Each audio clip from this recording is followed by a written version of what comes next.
అందరికీ నమస్కారం అండి. తొలి ఏకాదశి శుభాకాంక్షలు. ఈ తొలి ఏకాదశి అంటే మనకు మహావిష్ణువు యోగ నిద్ర చేస్తాడంట. ఆయన అంటే యోగ నిద్రలోకి వెళతాడు.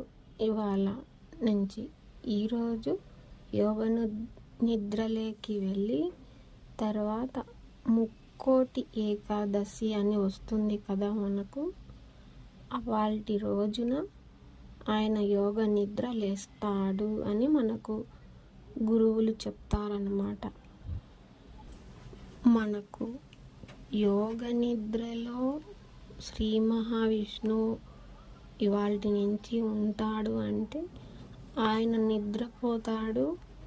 ముక్కోటి ఏకాదశికి తూర్పున ఉండే వాకిలి నుండి ఉత్తరం వైపు ఉన్న వాకిలి నుంచి మనం బయటికి వస్తాము.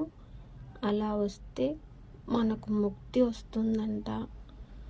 ముక్కోటి దేవతలు ఆశీర్వదించుతారంట అని ఇవన్నీ మనం వింటూనే ఉంటాము. అది మనకు పెద్దలు గురువులు చెప్తూనే ఉంటారన్నమాట.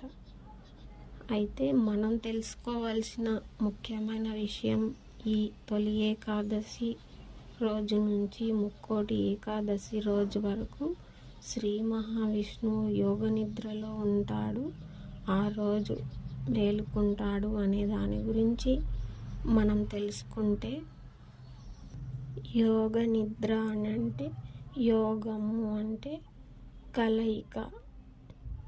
కలయిక అంటే దైవముతో మనం కలిసి ఉండటమే యోగము అని.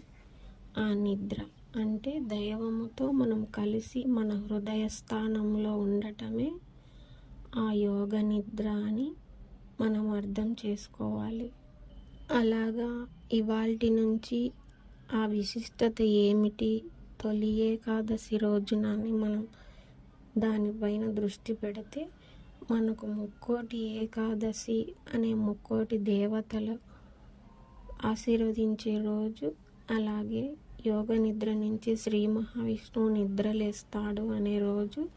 అంటే తొలి ఏకాదశి నుంచి ముక్కోటి ఏకాదశి రోజున మేలుకుంటాడు అని అంటే మనం ఇవాల్టి నుంచి మన హృదయ స్థానంలో మనమే విష్ణువు అయి ఉండి ఆ దైవముతో కలయికగా మన మనసుని హృదయ స్థానంలో ఆత్మతో మనం లయంగా ఉండి అన్ని పనులలో అన్ని వ్యవహారాలలో పనులు చేసుకున్న వాటితో అంటక తామరాకు మీద నీటి బొట్టులాగా ఉండి అలా ముక్కోటి ఏకాదశి రోజు వరకు మనం ప్రాక్టీస్ చేయగలిగితే అవాల్టి వరకు ఆ రోజు వరకు మనకి ఇలా ప్రాక్టీస్ చేసి మనకు కలిగే అనుభవంతో ఆ యోగ నిద్ర అనే తేడా ఏమిటో మనకు తెలిసి వస్తుందన్నమాట.